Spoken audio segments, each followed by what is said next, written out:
너희에게 보낼 보혜사 곧 아버지께로부터 나오시는 진리의 성령이 오실 때에 그가 나를 증언하실 것이요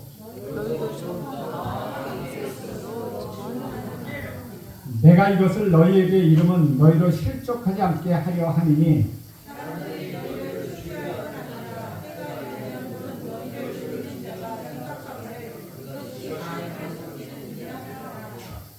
그들이 이런 일을 할 것은 아버지와 나를 알지 못하니라. 오직 너희에게 이 말을 하는 것은 너희로 그때를 당하면 내가 너희에게 말한 이것을 기억나게 하려 하며 처음부터 이 말을 하지 아니한 것은 내가 너희와 함께 있었음이니라. 아멘. 이것은 주님의 말씀입니다. 오늘은 성령이 증언하실 것이다 라는 제목으로 여러분과 같이 말씀을 나누고자 합니다. 법원에서 법정에서 어떤 사건을 심리, 즉 재판장과 검사들이 이렇게 심리를 할 때 가장 중요하게 여기는 것은 신빙성이 있는 증거물입니다. 이 사건에 대하여 대부분의 판례가 있다 하더라도 결정적인 증거물이 나오면 그 판결을 뒤집을 수 있다는 것이죠. 만일 우리는 예수님께서 과연 하나님의 아들로서 온 인류를 구원하시는 메시아인가, 십자가에서 흘리신 예수의 피가 어떻게 인류의 죄를 씻을 수 있는가에 대한 질문에 직면해 있다는 것입니다. 따라서 이에 대한 해답으로 결정적인 두 가지 증거를 알아보려고 합니다. 먼저 25장 26절에 보면 내가 아버지께로부터 너에게 보낼 보혜사 곧 아버지께로부터 나오시는 진리의 성령이 오실 때에 그가 나를 증언할 것이요 너희도 처음부터 나와 함께 있었으므로 증언하느니라. 두 가지 증거는 보혜사 성령님이고 즉 첫 번째는 성령님께서 예수님을 증거하실 것이고 두 번째 증거는 사랑하는 제자들이 예수님에 대하여 증거할 것이라는 것입니다. 또 오늘날 우리도 예수님에 대하여 증거하고 있다는 것이죠. 곧 이웃에게 살아계신 예수님을 전하는 복음 전하는 일입니다. 먼저 첫 번째 증인은 성령 하나님께서 예수님을 증거하시는 것에 대하여 알아보겠습니다. 26절 말씀에 예수께서 성령에 대하여 네 가지를 설명하고 있습니다. 하나는 예수님께서 성령을 세상에 보내시는 것입니다. 성령 하나님께서 세상에 오시게 되는 결정적인 역할을 하신 분이 바로 우리 구주 예수 그리스도이시라는 것입니다. 둘은 실제로 성령님은 하나님 아버지에게서 나오는 것이라는 것입니다. 셋째 성령은 보혜사입니다. 곧 보혜사는 헬라어로 파라클레이토스라고 하는데 옆에서 도우시는 분이라는 뜻입니다. 파라클레이토스에서 파라, 앞에 파라는 옆에, 클레이토스는 클레오에서 나온 파생어입니다. 클레오는 부르다, 말하다 라는 뜻으로 이 파라클레이토스는 법정에서 사용하는 용어입니다. 옆에서 나를 보호해 주시는 분, 변호해 주시는 분을 말하고 있죠. 우리나라 말로 따지고 법정 말로 따르면 변호사를 이야기하고 있는 것입니다. 그런데 예수께서는 파라클레이토스 보혜사를 다른 말로 진리의 성령이라고 부르고 계십니다. 여기에 나오는 진리 역시 법정용으로서 아주 중요한 역할을 합니다. 다시 말하면 증언을 이야기한다는 것이죠. 따라서 성령, 보혜사, 진리 그리고 증언과 아주 밀접한 관계들이 있는 것입니다. 넷은 보혜사는 진리의 성령이라고 말씀하고 있습니다. 오늘 본문에서 진리의 성령이신 보혜사께서 세상에 오시는 이유에 대하여 명확하게 말씀하고 있다는 것이죠. 바로 예수님에 관하여 증거하시기 위하여 이 성령님이 오신다는 것입니다. 비록 성령 하나님께서 세상에서 질병을 치유하시고 방언도 하시게 하시는 등 능력과 기적을 베푸십니다. 하지만 그것이 궁극적인 목적이 아니라는 것이죠. 성령 하나님이 이 땅에 오시는 목적은 곧 우리 예수님에 대한 증거하시는 것이랍니다. 그래서 고린도전서 12장 3절에 이렇게 기록하고 있습니다.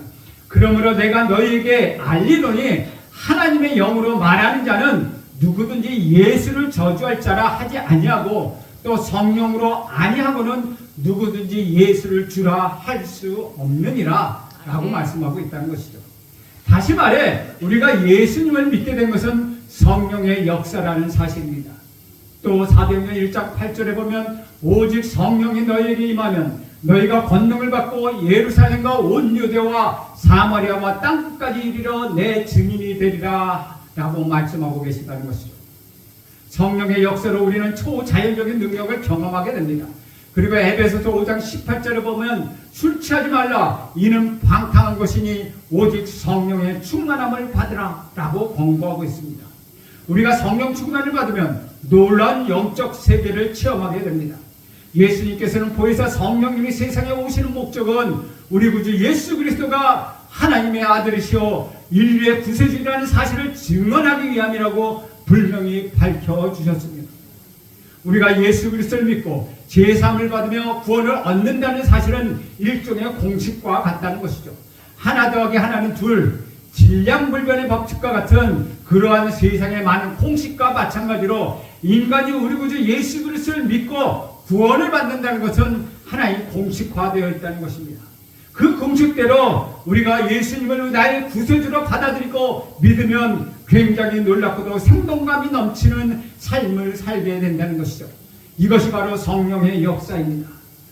그러나 안타까운 것은 어떤 사람은 그 공식만 받아들이고 제대로 된 결과를 누리지 못하고 있다는 것입니다. 예수를 믿고 교회 다니며 봉사활동도 하지만 생동감이 있고 기적이 있으며 풍성한 열매를 맺는 그 삶, 그런 삶에 대해서는 전혀 모르고 있다는 것입니다. 오직 인간적인 판단으로 이성적이고 합리적인 생각으로 예수를 믿고 있다는 것이죠. 그러다가 성령의 역사로 어느 날 갑자기 그분의 이름 앞에서 눈물을 흘리게 되는 것입니다. 그동안 아무런 감정도 없이 찬송을 부리고 성경을 읽었는데 어느 날 갑자기 나의 삶 속에서 예수가 살아 움직이기 시작하는 것입니다. 웬일인지 가슴이 뜨거워집니다. 무슨 일인지 그렇게 미웠던 사람을 용서하게 됩니다. 무슨 일인지 원수 같았던 사람을 사랑하게 된다는 것이죠. 기도가 터져나오고 신령한 시와 찬송과 노래를 부르게 된다는 것입니다. 기도 중에 방언이 터지고 예언을 알고 질병이 낫게 된다는 것이죠. 그리고 죄를 지으려고 하면은 그것을 극복할 수 있는 힘이 우리 가운데 생겨난다는 것입니다. 사랑하는 여러분, 예수를 믿으며 구원을 받는 것으로 끝나지 않습니다. 신앙생활은 그 이상의 영적 생활을, 영적 상태를 경험하는 것입니다. 성령의 기름 부으심과 그 다스리심을 우리는 체험하는 것입니다. 우리는 성령 하나님의 역사가 있을 때 예수님께서 하나님의 아들이시오 그리스도이시며 구세주이심을 깨닫게 되는 것입니다. 이런 체험을 한 사람은 누군가 총을 들이대고 죽음으로 몰아간다 할지라도 결코 우리 구주 예수 그리스도를 부인하지 않는 사람이라는 것입니다. 성령 하나님께서 예수님에 대한 증거하는 방법은 두 가지가 있습니다. 먼저는 성경에서 증거한다는 것이죠. 성경은 약 2000년에 거쳐서 40여 명의 작가에 의하여 다른 역사적 사실을 배경으로 기록된 진리의 책입니다. 하지만 성경의 실제 저자는 사람이 아니라 성령 하나님이십니다.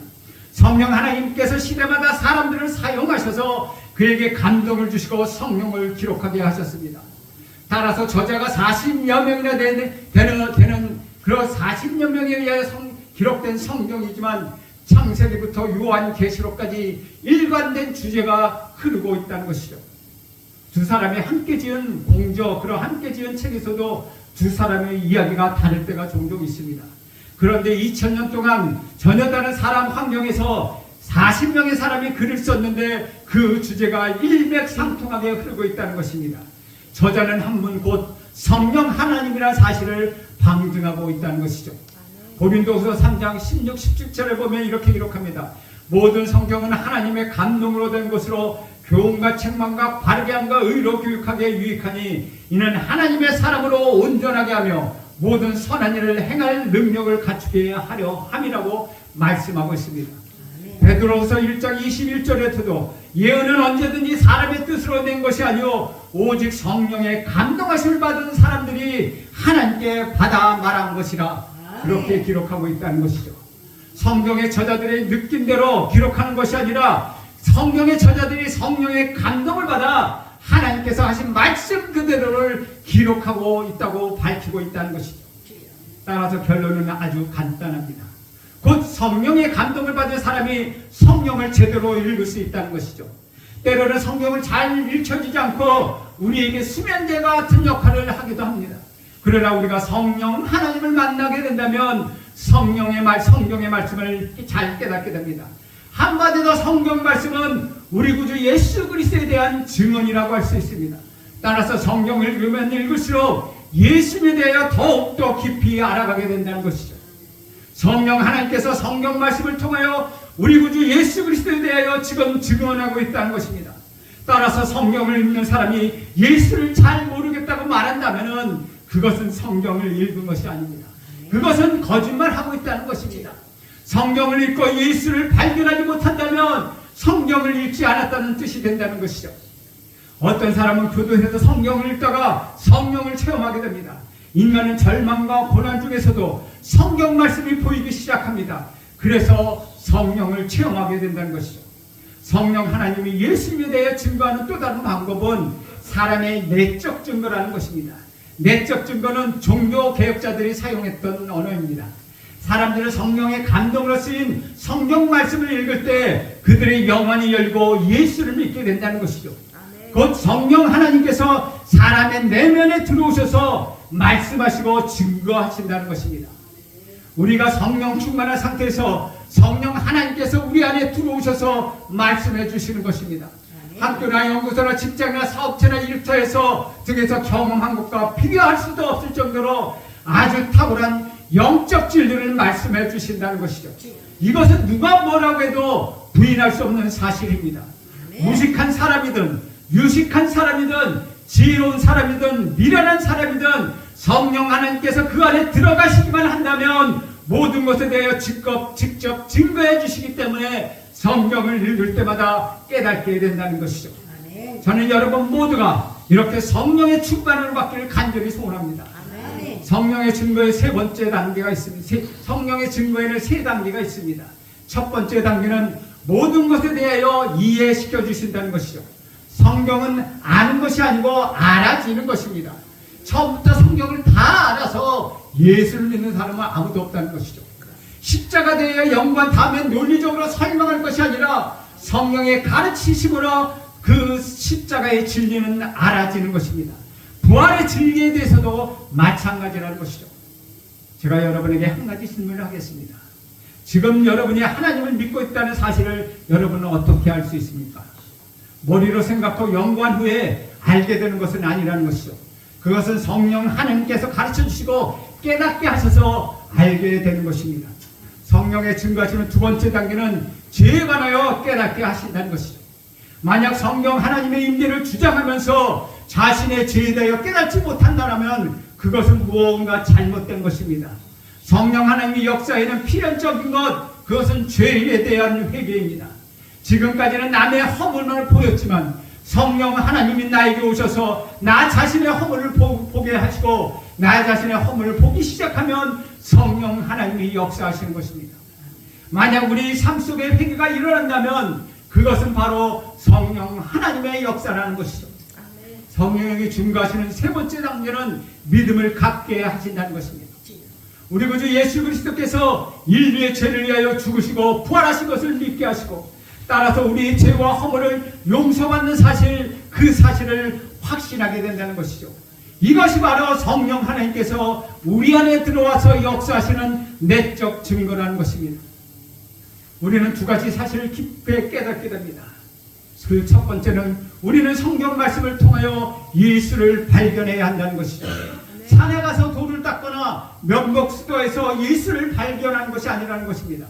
어떠한 특별한 계시를 받았다고 하더라도 성경 말씀으로 돌아가야 한다는 것이죠. 기독교의 신앙은 성경 말씀에 시작해서 성경 말씀으로 끝나는 것입니다. 여러분, 구원받은 사실을 어떻게 알 수 있습니까? 라는 질문을 받았을 때 성경 말씀을 근거로 해서 대답하시기 바랍니다. 구원을 받는 것도 성령을 받는 것도 천국에 간다는 것도 모두 성경 말씀에 근거해서 이루어져야 한다는 것이죠. 개인적인 느낌이나 개인적인 감정이나 개인적인 이성이나 경험이 우선시 돼서는 절대 안 된다는 것입니다. 두 번째는 우리는 내적으로 성령의 증거가 있어야 한다는 것이죠. 성경 말씀의 증거와 성령님의 내적 증거가 합해져서 우리 구주 예수 그리스도가 하나님의 아들이시오 이 분류의 메시아시오 나의 구주이시며 그분으로 인해 내가 구원받았다는 그 사실을 우리는 믿게 되는 것입니다. 결정적인 두 번째 증거는 사랑하는 제자들의 증거입니다. 예수님과 제자들은 3년 동안 함께 지냈습니다. 처음에 제자들은 예수님에 대하여 불완전하고 인간적인 믿음으로 따라다녔습니다. 오늘날 교회에 다니고 있는 모든 사람이 성령을 모두 다 체험한 것은 아닙니다. 그들 중에 불완전한 믿음도 있고 인간적인 믿음도 있습니다. 그냥 교회에 오락가락하면서 인간의 의지로 믿으려고 하기 때문이라는 것이죠. 인간이 하는 일은 한계가 있게 마련입니다. 그러나 성령의 임재로 인하여 믿음은 처음에는 불완전하지만 어려움은 겪을수록 결과는 언제나 선하게 나타난다는 것이죠. 제자들은 예수님의 죽음과 부활을 경험하면서 조금씩 바뀌기 시작하였습니다. 마순절, 오순절 성령 하나님께서 강림하시자 제자들은 완전히 변하게 되었습니다. 성령 하나님이 임재하실 때 우리는 변함없이 우리 주님을 섬기고 따를 수 있게 된다는 것이죠. 저는 1981년 제가 다니던 상도 성결교회에서 성령 체험을 하고 예수님을 만났습니다. 저는 어렸을 때부터 신앙생활에 익숙해져 있었습니다. 그러나 성령 체험이 집안 분위기로 습관적으로 성령 체험 없이 집안의 분위기로 습관적으로 종교적인 신앙생활을 하고 있었습니다. 그런데 성령 체험을 하고 난 다음에 지금까지 저의 신앙에는 단 한 번도 변질이 없었습니다. 그 사실에 대해 스스로 놀라기도 합니다. 저의 인생은 개인적으로 많은 우여곡절을 겪었습니다. 하지만 어떤 어려움을 당해도 결코 우리 주님을 떠나본 적은 한 번도 없습니다. 성령을 체험한 이후에 지금까지 믿음의 경주에서 단 한 번 일탈해 본 적도 없습니다. 그것은 제가 성숙하고 완전해서라는 뜻이 아니라 많은 실수가 있고 많은 실패가 있었지만 하나님께서는 그것을 별로 중요하게 여기시지 않으시고 항상 저를 인도해 주시기 때문에 가능했던 일이라는 것이죠. 저는 처음 성령을 체험했을 때 그때의 감동을 지금도 잊지 못하고 있다는 것이죠. 우리는 오늘날 성령과 대하는 영적 교제를 가져야 합니다. 우리가 많은 실수에 불구하고 주께서 항상 지켜주시고 인도해 주시는 영적 체험을 해야 한다는 것이죠. 우리 예수님께서는 12제자뿐만 아니라 사도 바울, 빌립, 스데반과 같은 사람들이 영적 체험을 하게 하셨습니다. 그리고 그들이 죽을 때까지 우리 구주 예수 그리스도를 증거하는 삶, 그런 삶을 살았다는 것이죠. 스데반은 순교했고 빌립은 전도자가 되었으며 사도 바울은 선교자로 헌신하였습니다. 그러나 우리는 세상에서 우리 구주 예수 그리스도를 증거할 때 많은 핍박과 환난이 따라온다는 영적 진리를 알아야 한다는 것이죠. 우리 16장 1절 말씀 함께 읽겠습니다. 시작. 내가 이것을 너희에게 이루면 우리가 진정으로 예수를 믿고 증거할 때 여러 가지 어려움을 겪게 됩니다. 그때 우리로 하여금 모든 어려움을 이겨내고 승리할 수 있도록 하여 주시는 것, 그것이 바로 성령의 역사라는 것이죠. 따라서 성령의 임재와 고난은 항상 같이 하는 것이라고 말할 수 있다는 것이죠. 성령이 원하면 우리는 우리 구주 예수 그리스도에 대해 알게 되고 그분께서 나의 구주이심을 증거하게 됩니다. 그런데 우리가 예수 그리스도에 대하여 증거하려면 많은 핍박과 환난을 당하게 된다는 것이죠. 이에 대해 본문은 두 가지를 가르쳐주고 있습니다. 2절 말씀을 보면 이렇습니다. 사람들이 너희를 출교할 뿐 아니라 때가 이르면 무는 너희를 죽이는 자가 생각하기를 이것이 하나님을 섬기는 일이라 하리라. 첫째는 출교를 당한다고 얘기합니다. 세상 사람들이 예수를 증거하는 사람을 환영하지 않을 뿐만 아니라 아예 소외시켜버린다는 것이죠. 소위 왕따시킨다는 것입니다. 때로는 이단이라는 이름으로 때로 사회를 혼란하게 하는 무리로 추례되기도 한다는 것이죠. 둘째는 죽음을 당하게 된다는 것입니다. 세상 사람들은 종교적 이유나 하나님을 핑계삼아 예수를 증거하는 사람들을 죽이려 합니다. 기독교는 한마디로 순교의 역사였습니다. 현재까지 순교의 역사는 계속되고 있다는 것이죠. 지난 2000년 동안 순교했던 사람보다 2000년대에 들어서 순교했던 사람이 더 많다고 합니다. 오늘날 한국이나 세계교회가 큰 세력을 형성하고 있으면서도 공허한 이유는 교회 안에 진정한 순교자가 없기 때문이라는 것입니다. 우리 구주 예수 그리스도를 증거하다가 출교에 당하고 그 목숨까지 잃게 된다는 것이 기독교의 역사였습니다. 기독교는 순교를 통해 세상을 변화시켰습니다. 그러나 오늘날 교회는 진정한 순교가 없기 때문에 능력을 상실하고 있다는 것이죠. 이것은 매우 안타까운 현실입니다. 우리가 핍박이나 고난을 당할 때 이길 수 있는 방법은 오직 성령 충만함 뿐이라는 것입니다. 우리는 성령을 받아라 라는 사실을 좀 더 높은 차원으로 이해할 필요가 있다는 것이죠. 성령을 받은 후에 건강해지고 모든 일이 잘 풀린다는 것으로 한 걸음 더 나가서 성령의 능력으로 모든 핍박과 환난을 이겨낼 수 있다고 말할 수 있어야 한다는 것입니다.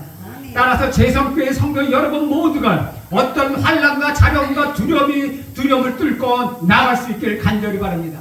그럴 때 여러분의 삶은 승리의 삶을 살 수 있다는 것이죠.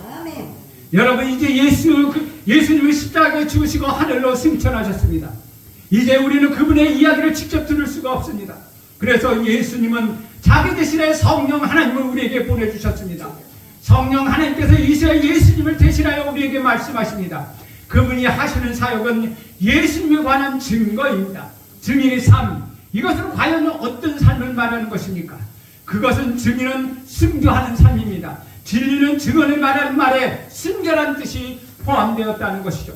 진리라는 말은 증거 플러스 순교를 이야기하고 있다는 것입니다. 진리란 무엇입니까? 진리란 예수 그리스도입니다. 예수를 증거하는 것은 세상에서 죽음과 같은 것입니다. 그래서 예수를 믿고 증언하는 것이 바로 순교이며 죽음이라는 것이죠. 진리를 바르게 선포하고 증언하는 것은 예전에는 세상 사람들에게 죽임을 당하는 그런 결과로 이어졌다는 것입니다. 그렇다면 죽음이란 무엇입니까? 숨이 끊어지는 것, 더 이상 숨을 쉴 수 없는 것, 죽음입니다. 그러나 성경에서 죽음은 세상과의 관계가 끊어지는 것을 의미한다는 것이죠. 그래서 여러분들은 지금 이 자리에 와 있다는 것입니다. 세상으로부터 떨어지지 않고 예수로부터 떨어지지 않고 이 자리, 이 예수의 자리에 와 있다는 것입니다. 주 안에서 사랑하는 여러분, 이제는 예수 그리스도를 증거하는 삶을 사십시오. 예수님께 십자가 영광에 출입고 있듯이 복음을 위하여 제자들의 희생 역시 결코 허무하게 끝나지는 않았습니다. 그러므로 세상이 여러분을 미워해도 복음을 부끄러워하지 마십시오. 부지런히 우리 구주 예수 그리스도를 전하는 참된 증인의 삶을 사십시오. 비록 고난과 죽음이 눈앞에 보인다 할지라도 예수를 전할 준비를 하십시오. 예수를 전할 때 성령 하나님의 능력을 여러분은 체험하게 될 것입니다. 세상에 속한 사람의 인정과 칭찬을 받기보다는 우리 주님께 속한 주님의 영광을 위하여 사시는 여러분이 되시길 간절히 바랍니다. 세상의 미움과 핍박에 몰려와도 결코 여러분은 더 이상 요동치지 않을 것입니다. 우리 하나님이 끝까지 신실하게 여러분을 우리 주님의 길로만 따르게 하실 것입니다.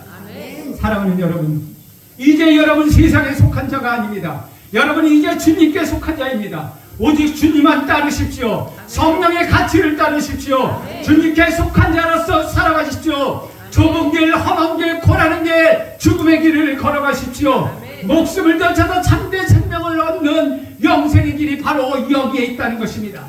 그러므로 어떤 박해나 핍박과 어려움과 미움도 기꺼이 받아들이는 여러분 되십시오. 그러면 여러분을 세상이 감당하지 못할 그런 승리자가 될 것입니다.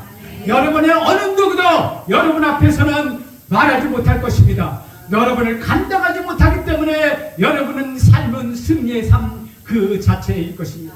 여러분 이제는 예수를 복음을 증거할 준비를 하시고 사십시오. 기도하겠습니다.